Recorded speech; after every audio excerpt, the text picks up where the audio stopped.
Merci, messieurs. Bonjour à tous, bonjour à toutes. Aujourd'hui, une émission particulière, puisque nous poursuivons notre étude du sujet la prière. Aujourd'hui, avec l'intervention d'une collègue, je dirais, Magali, qui a enregistré sa vision des choses. Avant cela, je souhaiterais vous partager ce dont il va être question. Ce sont les prières à l'univers. Donc, avant de vous passer cet enregistrement, je voudrais d'abord donner un petit peu de contexte, notamment un personnage qui s'appelle, ou qui s'appelait, hein, je me demande s'il n'est pas disparu, je ne sais pas, je n'arrive plus à trouver de traces récentes de lui, Daniel Sévigny, qui a écrit un livre dont on verra des extraits également en cours d'émission, a écrit ce livre de recommandations pour faire les demandes, et absolument pas prière, donc des demandes à l'univers. À nous de l'appliquer à notre vie quotidienne. Il n'y a pas de méthode unique pour vivre selon la loi d'attraction. À nous de ressentir et gérer nos pensées. Donc la question, le sujet principal de ces demandes, de ces prières, cette forme de prière, c'est la notion de loi d'attraction. Ce sont des personnes qui ont assisté à des séminaires de Daniel Sévigné sur la gestion de la pensée qui ont convaincu de faire ce livre, Les clés du secret. Donc c'est une philosophie d'action qui doit nous animer chaque jour. Voilà pour donner un petit peu de contexte au discours que je vais maintenant vous faire écouter de Magali. Alors bonsoir, je vais essayer de vous expliquer en quoi concerne... Est-ce que vous entendez bien? Non, pas assez, non. Alors, venez plus fort. C'est les aigus qui manquent. Alors bonsoir, je vais essayer de vous expliquer en quoi concerne les genres de prières pour les demandes à l'univers. Alors elles font partie de la loi d'attraction et de la loi de la vibration. C'est-à-dire que nous attirons ce que nous pensons et ce que nous vibrons. En gros, il y a 3 étapes. La première étape est de penser, visualiser, méditer en rapport avec ce qu'on veut. Ensuite, il faut passer à l'action, car si on reste dans son canapé, il ne se passera rien. Et ensuite, penser à remercier. Pour garder un bon taux de vibration, il faut être le plus positif possible, avoir des pensées positives et être intimement persuadé qu'on va obtenir ce qu'on demande. Les demandes doivent être faites au présent, avec des verbes d'action, pas de verbe j'espère, je souhaite, ça ne sert à rien. Il y a le livre de Daniel Sévigny qui l'explique très bien. C'est le livre Les clés du secret qui explique vraiment tout le déroulement de comment on doit parler, comment on doit faire pour exprimer les demandes clairement. La loi d'attraction ne comprend pas les négations. Si vous mettez ne pas dans une phrase, elle ne sera pas comprise. Par exemple, si vous dites « je ne veux pas être en retard à mon rendez-vous », la loi d'attraction comprendra « je veux être en retard à mon rendez-vous ». Si vous ne voulez vraiment pas être en retard, il vous faut demander « je veux être ponctuel à mon rendez-vous ». Et là, vous serez ponctuel à votre rendez-vous. Autre exemple, si vous voulez trouver une place pour vous garer, ne dites pas « j'espère que je vais trouver une place ». Vous dites « je me gare à l'endroit où je veux aller ». Et il y aura toujours quelque chose qui se déclenchera. Ça marche très très bien.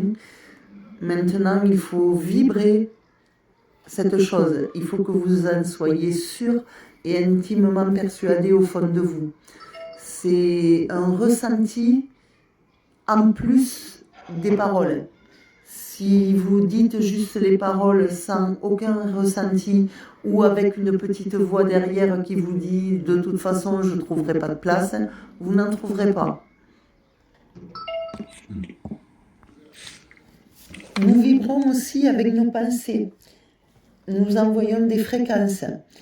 Alors, un autre exemple, vous voyez un groupe de personnes au loin, elles vous semblent agressives.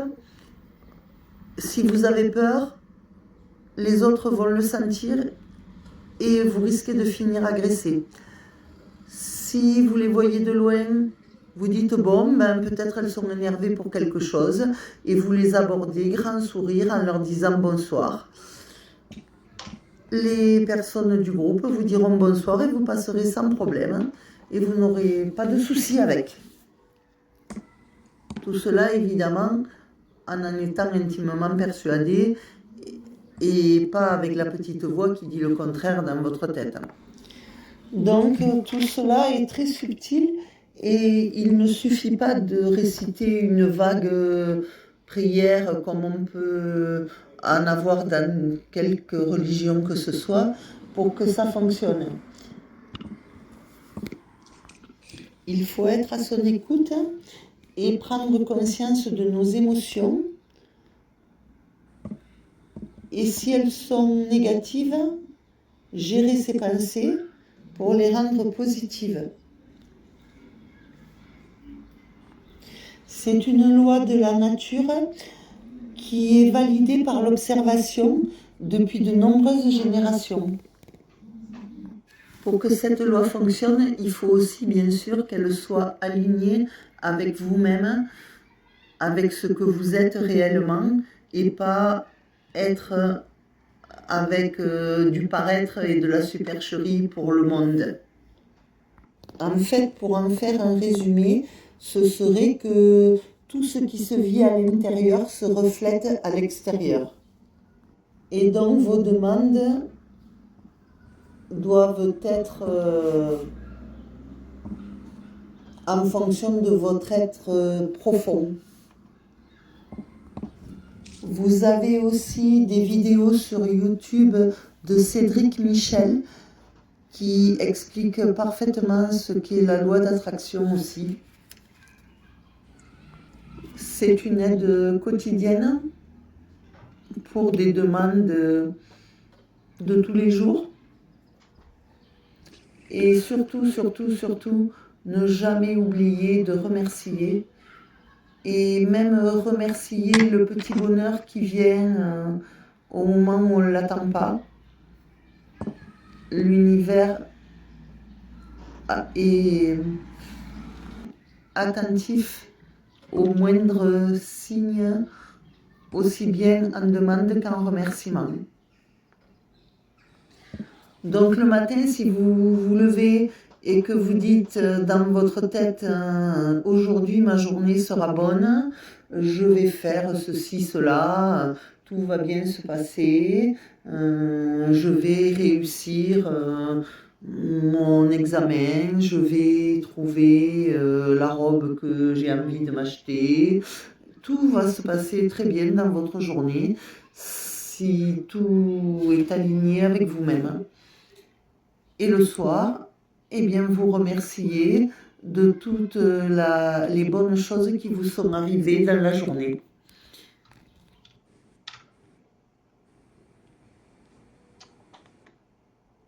Voilà, messieurs, pour cet enregistrement audio que Magali a complété après. Donc, ça va apparaître à l'écran. Vous n'allez pas le voir, mais je vais vous le lire. Des extraits du livre Les clés du secret. Comme l'univers ne pense pas, nous avons le pouvoir de décider de notre réalisation dans cette vie simplement par nos pensées. Plus loin. L'univers ne réfléchit pas. Il accepte d'emblée d'obéir exactement et parfaitement à l'ordre formulé. J'ai bien dit ordre.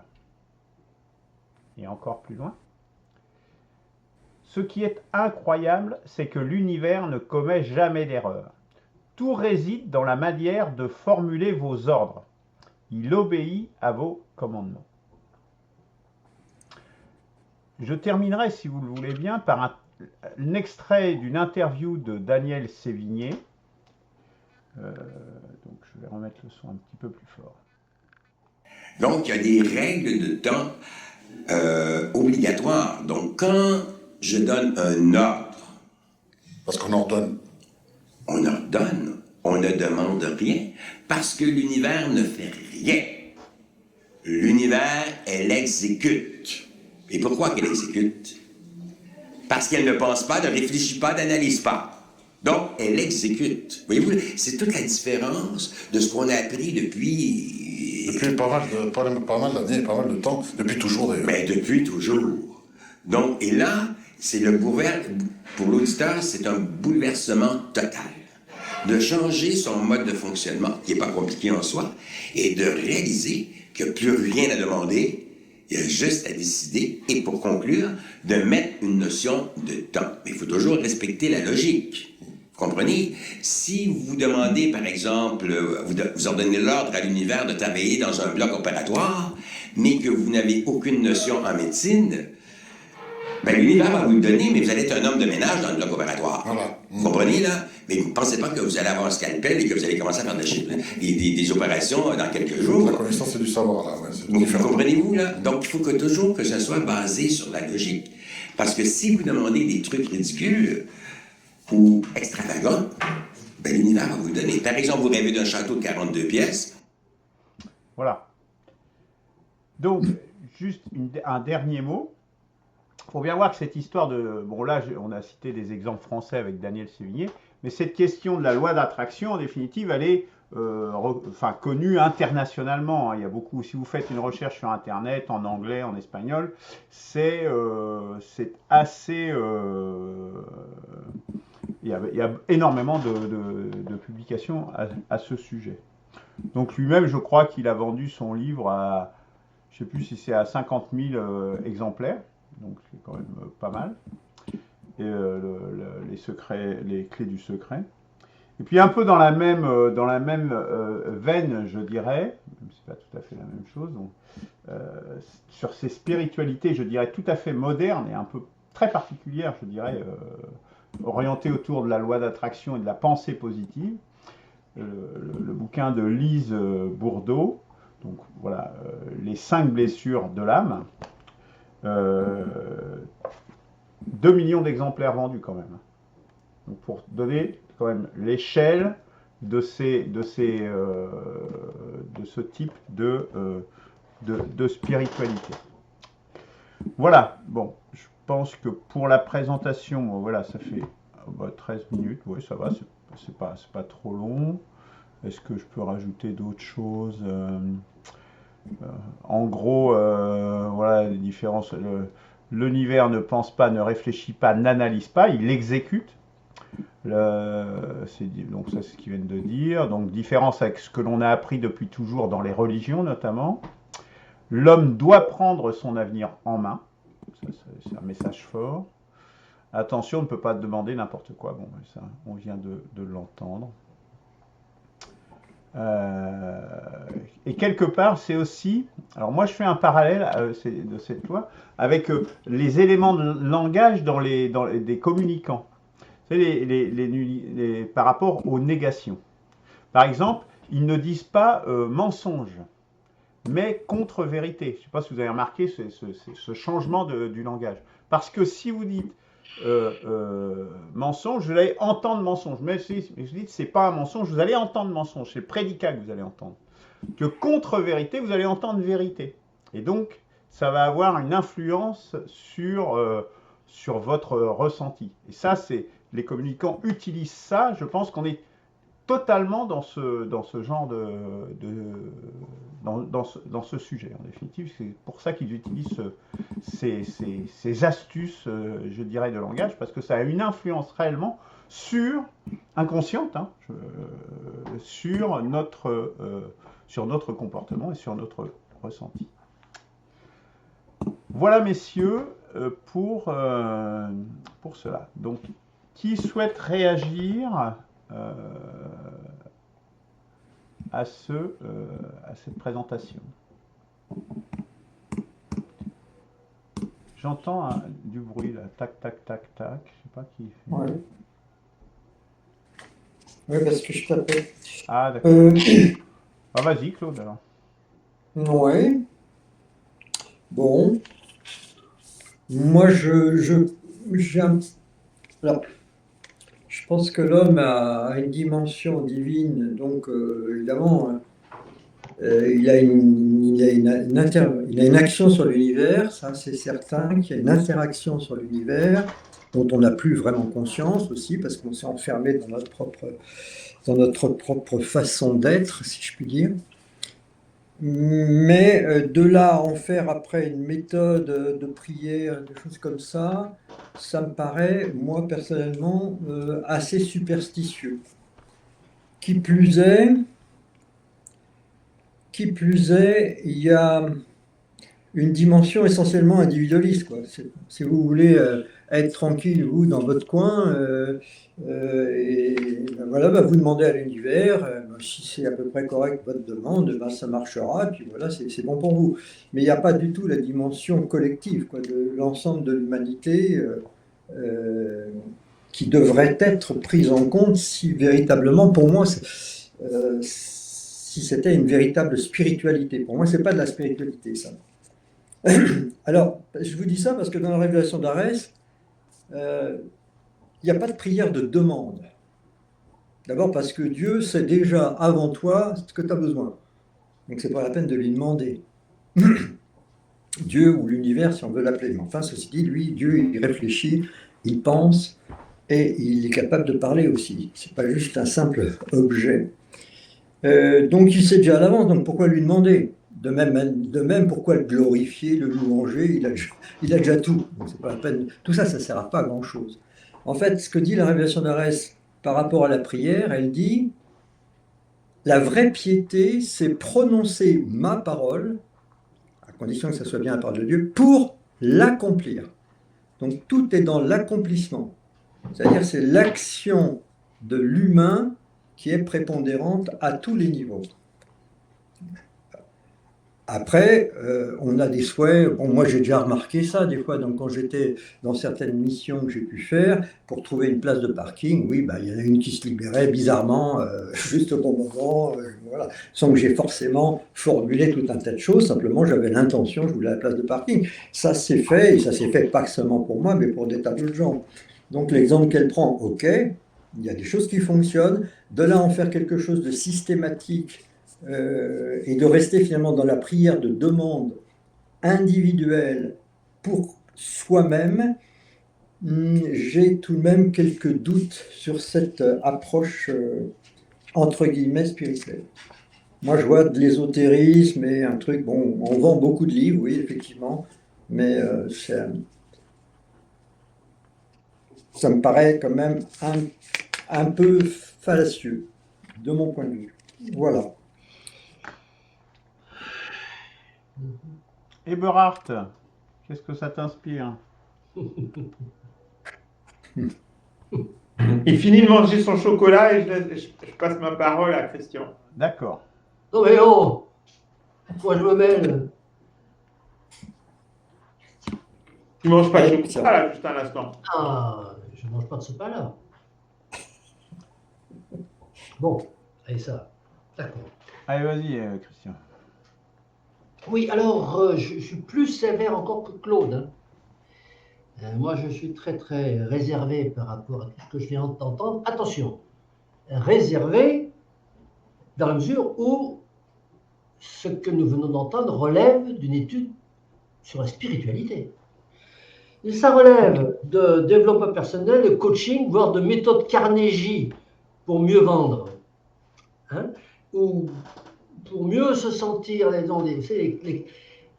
consultants en communication interne dans les entreprises qui vendent à des prix tout à fait substantiels des séminaires pour que les cadres du 3e étage se sentent mieux par rapport aux cadres du 2e étage, etc., etc.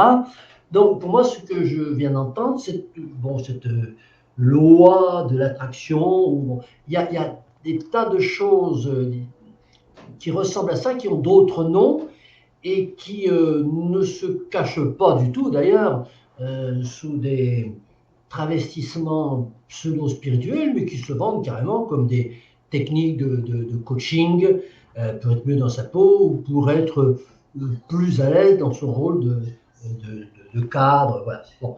Donc, je ne sais pas trop quoi dire par rapport à ce que je viens d'entendre. Je relèverai simplement quelques éléments que j'ai notés. Alors, bon, trois étapes, penser, deuxièmement, passer à l'action, troisièmement, remercier. Alors, remercier qui? Remercier qui?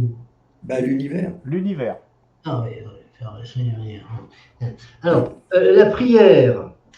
La prière, bon, d'abord, est-ce que ce qu'on vient d'entendre relève de la prière?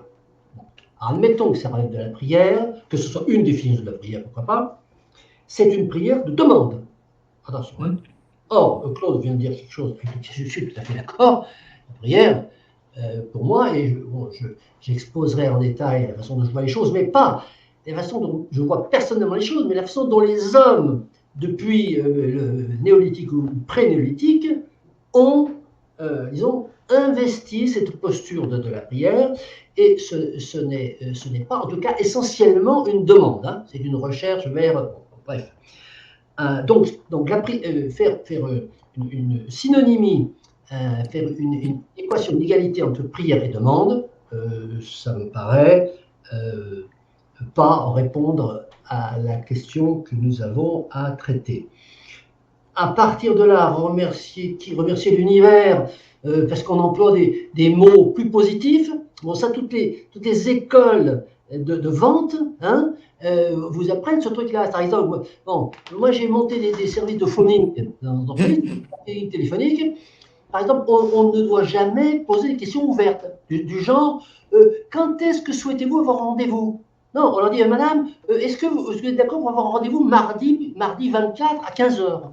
Voilà. Bon, c'est des techniques qui sont employées pour être plus positives. Donc, ça me paraît assez, je dirais, trivial, cette chose-là, et pas du tout s'élever au niveau spirituel qu'il semblerait qu'on le veuille se faire élever. On est proche aussi du langage performatif. Hein, voilà, je dis que, donc, voilà, c'est comme ça.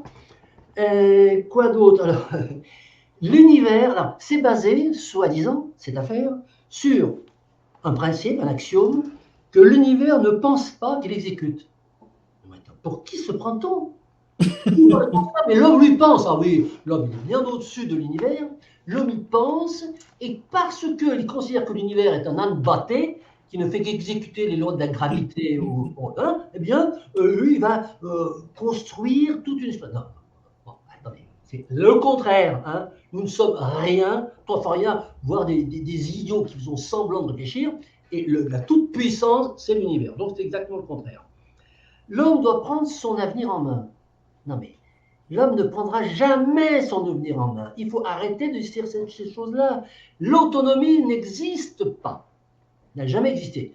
Elle a existé en tant que chimère, en tant qu'illusion. Et ça berce d'ailleurs un certain nombre de mouvements politiques, de mouvements spirituels. Ça, non. La loi, c'est l'hétéronomie. Nous sommes soumis à des lois qui sont plus fortes que nous, et nous n'avons qu'une seule marge, disons, d'action, c'est l'adaptation. Nous ne pouvons que nous adapter à ce qui nous arrive. Jamais nous n'avons jamais été, nous ne serons jamais en mesure de prendre notre univers en main, Si on croit ça, on est dans l'erreur, c'est-à-dire dans la fausse spiritualité, Claude a parlé de superstition, il a parlé d'ésotérisme, moi je dirais aussi de charlatanisme. Voilà. Ensuite, alors la dimension individuelle qu'a stigmatisé Claude, bon, ça c'est un débat. La spiritualité doit forcément s'exercer dans le cadre d'une dimension collective. Bon, là, je pense qu'il y a deux visions de la chose qui vont dialoguer entre elles. Je pense que la spiritualité, c'est plutôt une dimension individuelle. Mais bon, c'est un débat qui dépasse, je pense, cette affaire de la prière. Voilà donc ce que j'avais à dire. Merci pour cette extrême sévérité. Eberhard. Voilà, j'ai fini de manger mon chocolat. Oui, ben, c'est pas trop tôt, hein. Bon, donc. Il était bon, moi? Oui, ben, chocolat noir, comme d'habitude, voilà. Ouais. 2 carrés, le repas. Sans sucre ajouté. Eh bien, bah, c'est que le. Si, il y a du sucre ajouté, évidemment, mais. Bah, vous savez, moi, question, en tant que paysan, le sucre, je le transforme, hein, contrairement à vous qui restez le cul collé à la chaise toute la journée. Je blague. Donc, j'en reviens au mouton. Il le pense. C'est ça qui est grave. Non, mais bon, voilà. Enfin, on va en reprendre. On va reprendre le sujet autour de la prière. Moi, ce qui m'a beaucoup, disons, effectivement, il y a quelques éléments qui sont intéressants. Évidemment, il faut positiver quand on fait la prière, mais positiver en vue de quoi? Enfin, bon, les exemples pris sont d'un niveau très faible. Et ce qui me manque le plus dans cette présentation, aussi bien dans celle de Magali que dans celle qu'on a écoutée plus tard et les textes qu'a lu Luc, c'est la dimension morale. Parce qu'en fait, tout le problème de l'humanité, ce sont, même si on fait abstraction de Dieu ou de quoi que ce soit, mais tout groupe humain, puisque nous ne vivons pas seuls dans cette planète, nous avons des contrats spirituels, des contrats moraux, des contrats même politiques, des contrats, tout ce que vous voulez. Donc ça se repose quand même sur une dimension, à un moment donné, morale. Si on est dans un cercle de renouvellement spirituel, c'est pour essayer de dresser ce qui peut unir les êtres humains, au moins localement, peut-être même universellement, dans le meilleur des cas, ça dépend le développement d'une forme de spiritualité. Donc ça manque terriblement, effectivement, on est dans une sorte d'individualisme, du moins de ce qui était propos présenté. Hein. Non, peut-être que c'est un peu différent. Christian a un peu raison là-dessus aussi. Moi, je dirais, contrairement à Claude, que c'est plutôt de l'autosuggestion, hein, une sorte d'autosuggestion. Méthode Coué. Voilà, exactement. Je vais avoir ma place de parking. Mais bon, moi, ma prière, vous la connaissez, puisque je vous l'ai présentée, c'est « Seigneur Dieu Jésus-Christ, toi qui as pitié de moi, donne-moi la force de lutter contre mes péchés. » C'est-à-dire que sans que j'y retourne dans les détails, là, en le formulant comme ça, mais j'y pense.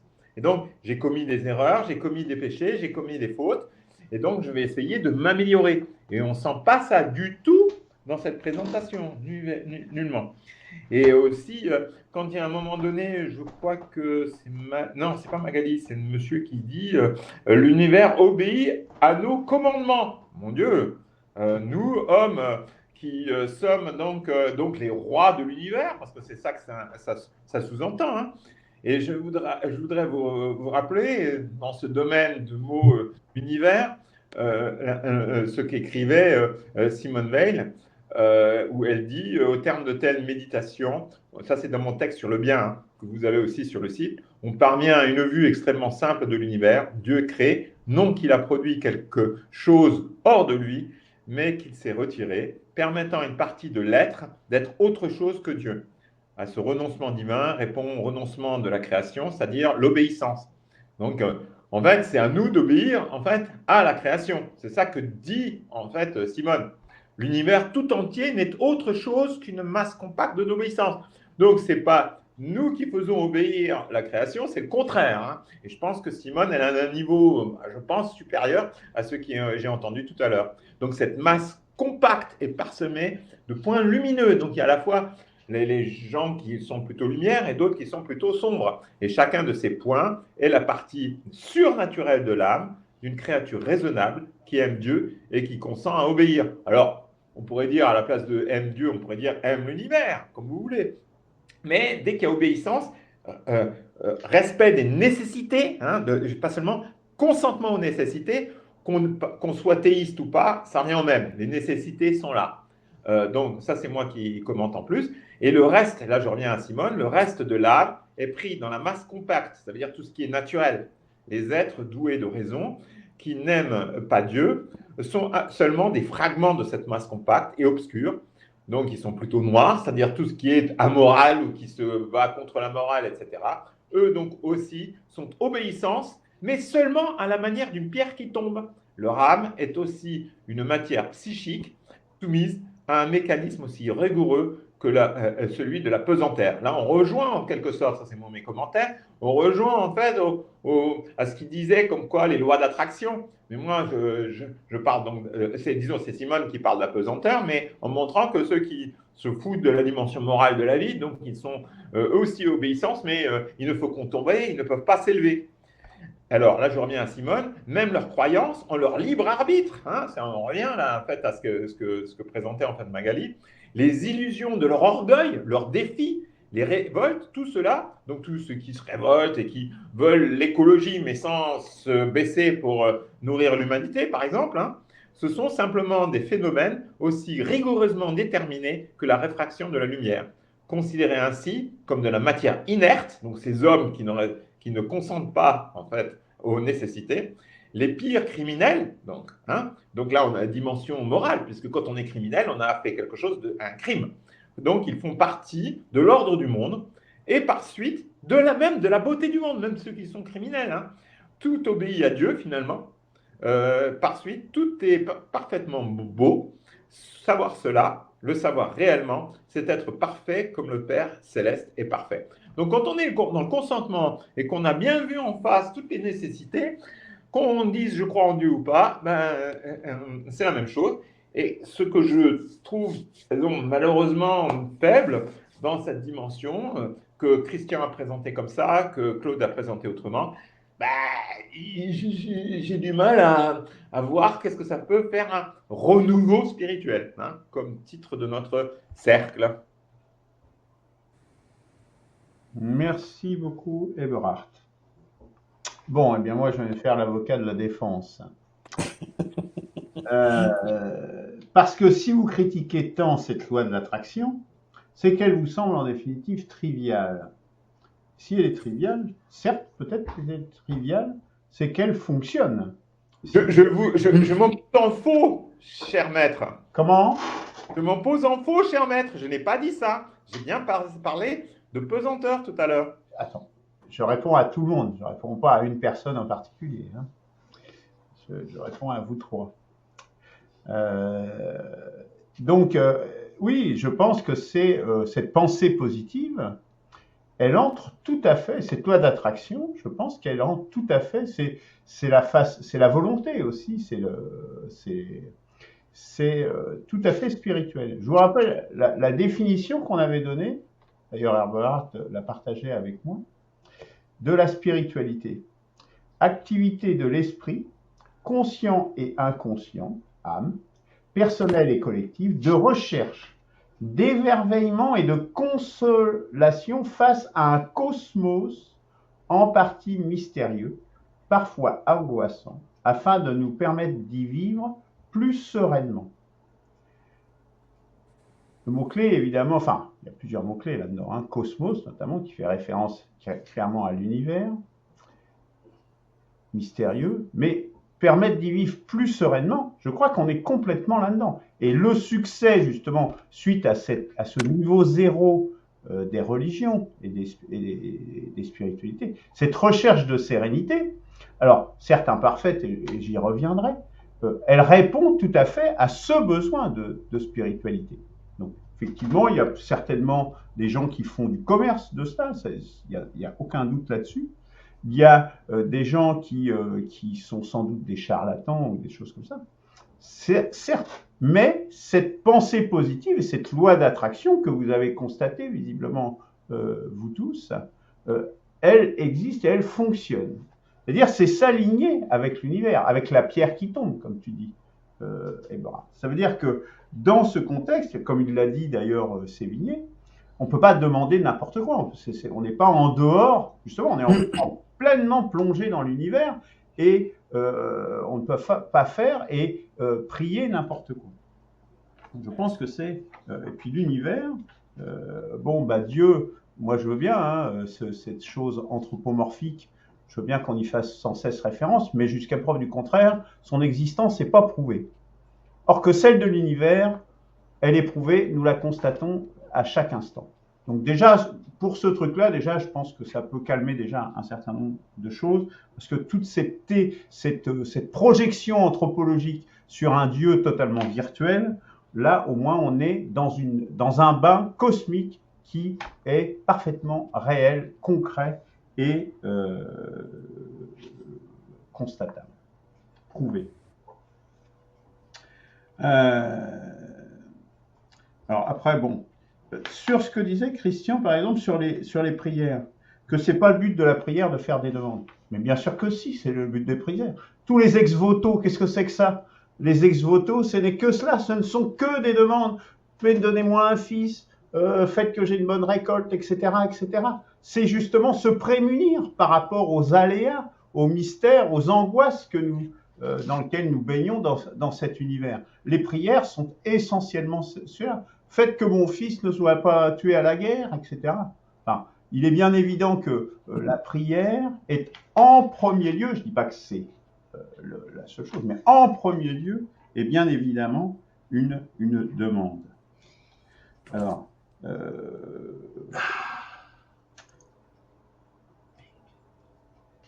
Dieu, alors qu'est-ce qu'ils disent? Dieu pense, il a tout vu, il a tout. Enfin, oui, enfin, sauf que Dieu, celui qui l'a vu, c'est l'homme qui a vu l'ours. Enfin, on en reparlera sur les sujets des prophètes, par exemple. Enfin, si Dieu était si puissant, pourquoi est-ce qu'il a besoin d'envoyer des prophètes à chaque fois? Enfin, bon, qui s'expriment directement. Enfin, cette mascarade de Dieu, quand même, à un moment donné, il va falloir bien y tordre le cou de façon définitive. C'est très anthropologique, hein, avec un A. Et attention aux préjugés. Non, c'est pas un préjugé. Moi, je constate l'univers. La méthode scientifique consiste à laisser l'univers qui peut le constater. Dieu, c'est au mieux une hypothèse. Hein. C'est quand même une parole qui a été donnée depuis des millénaires. Mais pourquoi est-ce que les prophètes, il y a besoin de prophètes? À ce moment-là, Dieu, il a qu'à s'exprimer directement s'il est tout puissant. Je sais que cette mascarade. Je vous enverrai une vidéo de Magique Ouchaka on en reparlera. Sur l'islam. On en parlera à l'occasion des prophètes. Mais elle est excellente sur justement pourquoi est-ce qu'il a envoyé Mahomet. Enfin, mais j'ai rien contre.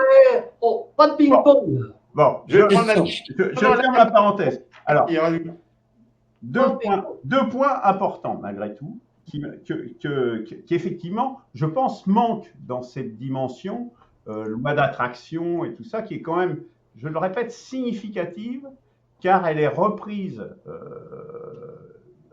assez massivement quand même parmi nos contemporains. Donc l'évacuer comme vous le faites, me semble pas, ne serait-ce que pour cette raison, ne me semble pas pertinent. Deux choses que je relève et avec lesquelles je suis d'accord, c'est effectivement l'absence de dimension collective, et là c'est un vrai problème, puisque bien entendu, une spiritualité est à la fois quelque chose d'individuel et de collectif, parce que sinon c'est juste, effectivement, c'est ce qui ouvre la porte à en fait vivre sereinement, mais dans le monde tel qu'il est aujourd'hui, très individualiste. Donc ça, je pense que c'est effectivement une chose importante. Et puis deuxième dimension, c'est la dimension de l'âme, c'est la dimension morale, je dirais, qui effectivement fait défaut, puisque au fond, on parle de cette loi d'attraction, de se conformer aux lois de l'univers, mais on ne les énonce pas, on n'essaye pas justement de creuser, de voir dans quelle mesure justement notre libre arbitre s'exerce dans ce contexte contraint que constitue l'univers. Parce que ce libre arbitre, contrairement à ce que tu dis, Christian, il existe malgré tout. Nous pouvons, oui, absolument. Nous avons une part de libre arbitre. La preuve, par exemple, aujourd'hui, tu es dans ton... Ah ben, elle existe. Elle est dans un milieu contraint. Il faut accepter et accepter de façon unilatérale, parce que sinon, on arrive à des choses délétères, un peu ce que citait Christian Eberhard tout à l'heure, hein. Même si ces choses délétères participent aussi de l'univers et ont leur utilité, hein, on dit à quelque chose parfois malheur ou mal est bon, mais ce libre arbitre, bah, on a le choix de faire un crime ou pas, de se marier ou de ne pas se marier, d'avoir des enfants ou pas des enfants, enfin, il y a plein de domaines dans lesquels notre libre arbitre peut s'exercer. Voilà, messieurs. Et puis bon, alors je passe toutes les insultes, hein, charlatanisme, ésotérisme, C'est pas des insultes. fallacieux, etc. Bah oui, mais enfin, c'est des jugements qui ne sont pas étayés. Donc bon, je les passe sans plus de commentaires. Mais c'est vrai. Ouais. Alors, J'ai demandé la parole en premier. oh, Et moi en deuxième, non? voilà. 1, 2. Alors, on est au cœur d'un débat. Le cœur d'un débat, c'est qu'est-ce que c'est que la spiritualité? Est-ce qu'on doit ranger, parce que l'une des divergences qu'il y a dans nos échanges à partir de ce que nous avons entendu en début d'émission, c'est est-ce que ça relève, ce qu'on vient d'entendre, ça relève de la spiritualité ou pas, sans parler de jugement sur ce qui est préconisé, fallacieux, charlatanisme, commercial, etc. Ou, bon.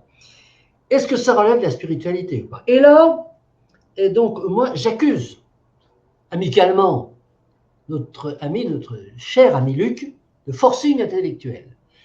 Forcing intellectuel, c'est-à-dire que, bon, il opte résolument pour un raisonnement déductif, c'est qu'il énonce une loi et ensuite il dit, vous voyez tout ce que je dis, ça vient corroborer cette loi. Bon, cette loi, on n'est pas d'accord avec.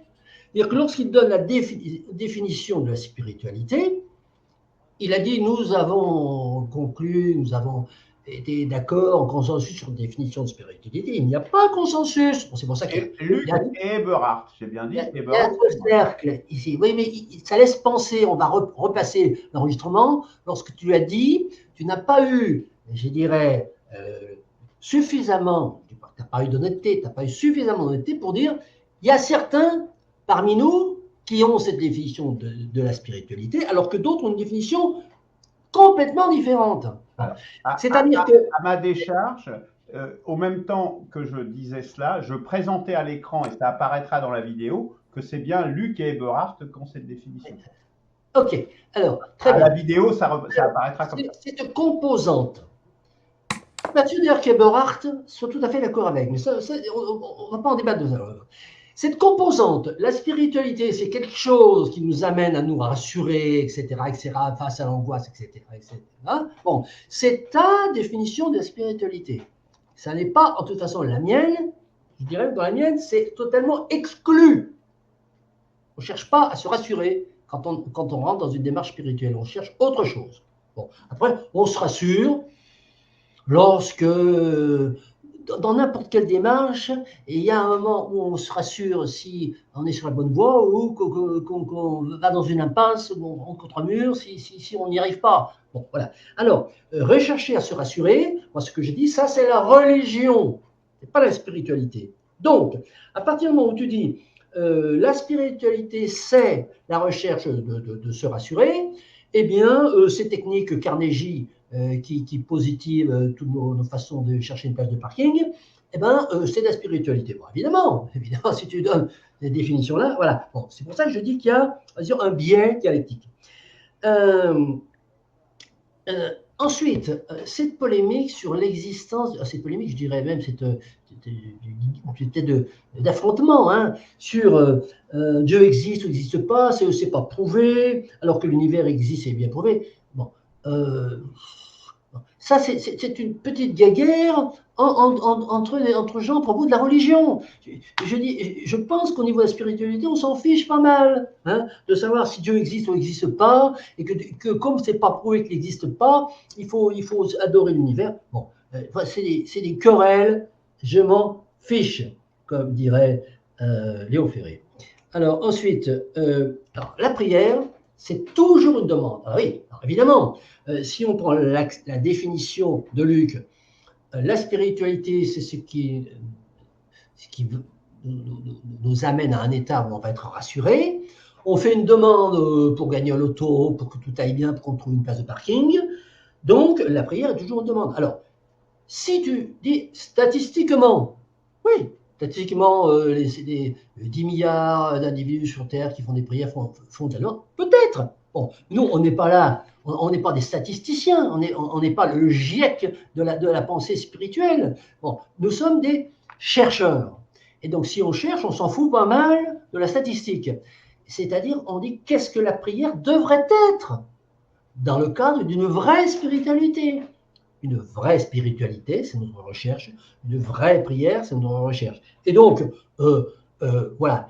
Et ce que je dis moi, et ce que j'ai l'impression que dit un peu Claude, bon, c'est que la prière ne doit pas être exclusivement ou majoritairement centrée sur la demande, et peut-être même, d'ailleurs, ce que je pense moi, cette fois de façon plus radicale, elle ne doit exclure la demande. On ne prie pas pour demander, on prie pour communiquer avec les forces qui nous dépassent. Et on verra bien ce qui va en sortir. Bon. Voilà. Et voilà, j'ai terminé. Je vous remercie.